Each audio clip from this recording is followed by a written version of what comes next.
Dear Patriots, before the news starts, please subscribe to our patriotic channel by clicking the subscribe button. Give us a thumbs up to this video. Don't forget to leave your opinion below in the comments section. Share the news on Facebook and Twitter so your friends see it. Thank you. Liberal Sarah Silverman exposes how she fell in love with Trump supporters after sitting down with them.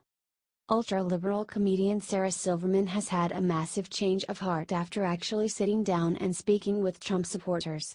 When you're one-on-one with someone who doesn't agree with you, or whose ideology is different than yours, when you're face-to-face, your porcupine needles go down. The surprise was, I fell in love with them. I had a great time with them and I felt comfortable, said Silverman. I'm finding if I do engage with someone who is angry at me, or angry and I'm a place where they can put that anger, it's almost always a good experience, because more than anything, all of us what we have in common is, we want to feel seen, she said. We want to feel like we exist. We really should, all of us, work on not getting our self-esteem from outside forces, but it is so much when somebody just sees you. It's just like, everything melts away, she said. She sat down with the pro-Trump family for her new Hulu show I Love You, America, where she explores America like an alien going to another planet. We want to feel like we exist. We really should, all of us, work on not getting our self-esteem from outside forces, but it is so much when somebody just sees you. It's just like, everything melts away. We just all just human out again, she said. However, she still hates President Trump. After his victory she claimed to have survival-based fear and wanted a military coup against the president. It's nice to see her maybe becoming a little less crazy after her experience.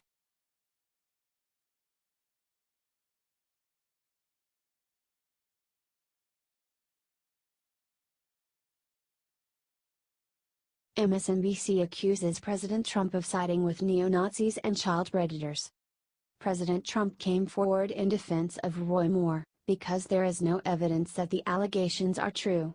Liberals are furious that the president believes in innocent until proven guilty. Even though they shun Bill Clinton's accusers, they treat Roy Moore accusations like they are proven facts. In an awful rant, MSNBC's John Heilemann accused Trump of siding with pedophiles. Trump sees himself in Roy Moore, he does. He sees the politics of it too.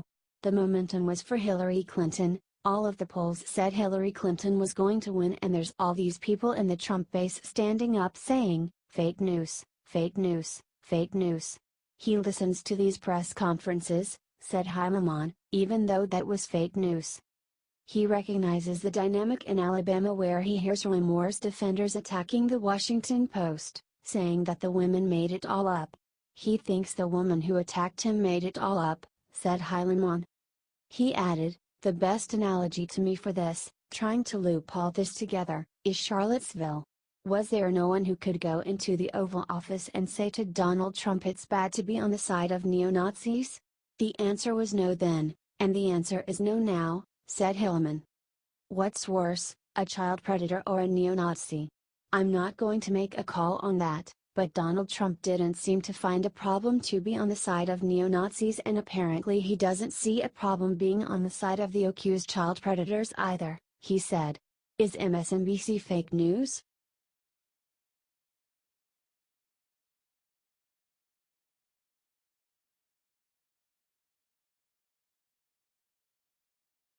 This was not a scuffle, Rand Paul's wife says. What really happened during his attack?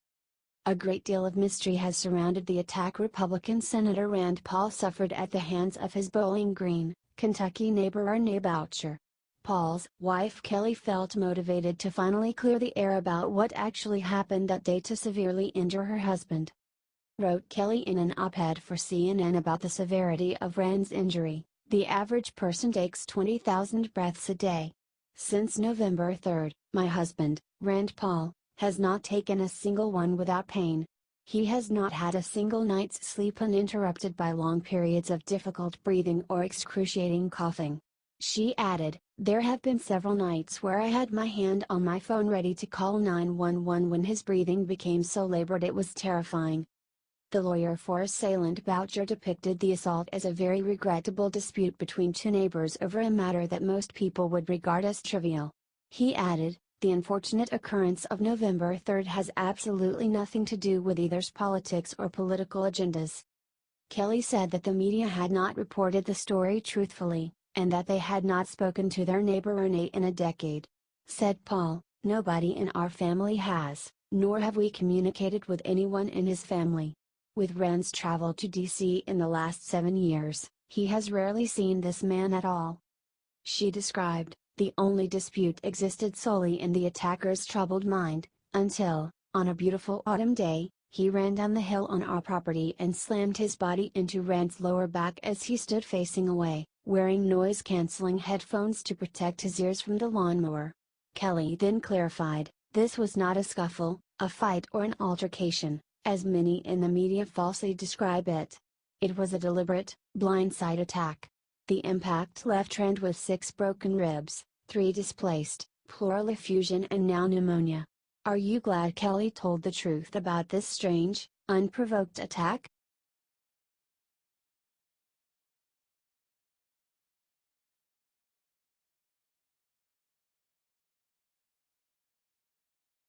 Tucker goes nuclear on Lib who says Mexico treats its minorities better than America. The NFL has been trying to expand its presence internationally, so it recently had the Oakland Raiders and the New England Patriots play a game in Mexico City. Raiders running back Marshawn Lynch somehow thought that this made for a great excuse to insult America further, and ended up standing for the Mexican national anthem and sitting for the American one. Lynch understandably took a great deal of heat for this. Of course, some on the left came to Lynch's defense and said he did it because Mexico treats minorities better than America does. When sports agent Anthony Tall tried to make this same argument on Fox News, Tucker Carlson called him out for how ridiculous it is. Said Tucker, "I don't understand why Marshawn Lynch is under the impression that Mexico is a more virtuous country than his own. Where would he get that idea?" Anthony replied patronizingly, "You have to ask yourself what would drive someone, a multi-million-dollar athlete, to stand during the Mexican national anthem and not want to stand on his own? Where does that come from? I'm going to say it comes from a lot of statistics." Retorted Carlson, "What it doesn't come from is a deep knowledge of Mexico." He went on, "Have you seen the people who run Mexico? Is there a country in the world with a firmer color bar than Mexico? I don't think there is. Is there a country with a more grotesque history of slavery than Mexico? How do Afro-Mexicans do? Do you have any idea? Does Marshawn Lynch have any idea? I mean, let's be real here, you'd rather be black in America than Mexico any day of the week." Tall disagreed and then Tucker scolded him, saying, "When you're a famous person who commands the attention of an entire country, and has reaped such profound rewards from that country as Marshawn Lynch has, it doesn't mean that you have to love the country, but it means that you can't be as mindless as he is," Carlson said. "You can't say something that's so stupid like, 'I would be treated better in Mexico.' That's insane. And don't you think it's incumbent on him to maybe learn something before weighing in on a topic this divisive? Are you glad Tucker spoke out?"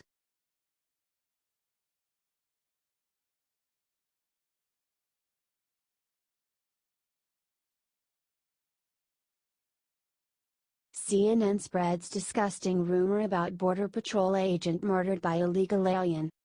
Federal border agent Rogelio Martinez was murdered while on duty. While the cause of death hasn't been 100% proven, however, the National Border Patrol Council believes that Martinez was bludgeoned to death with rocks. Liberals won't want to admit this, however, since it proves that there are dangerous people on the border trying to get into our country. CNN's Alison Camerota insisted that his death could be the result of a fall. "It seems that there were no shots fired, that it was blunt force trauma," said Republican Representative Dan Donovan. "Could it have been from a fall?" asked Camerota. "You know, that's up to the medical examiner to determine.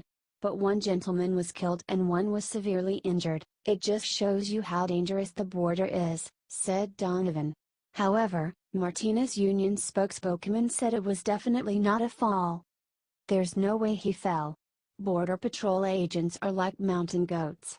They don't fall. Especially two at the same spot, said the spokesperson. Border Patrol Council President Brandon Judd believes this incident shows the USA's need for a border wall. I do absolutely approve that we do need barriers in strategic locations, which is exactly what we've been saying from the very beginning. I think that you have to, as the President of the United States, I think that you have to illustrate examples of why a wall would be needed. So, I absolutely approve of his tweet saying this is an example that shows why we need a wall, said Judd.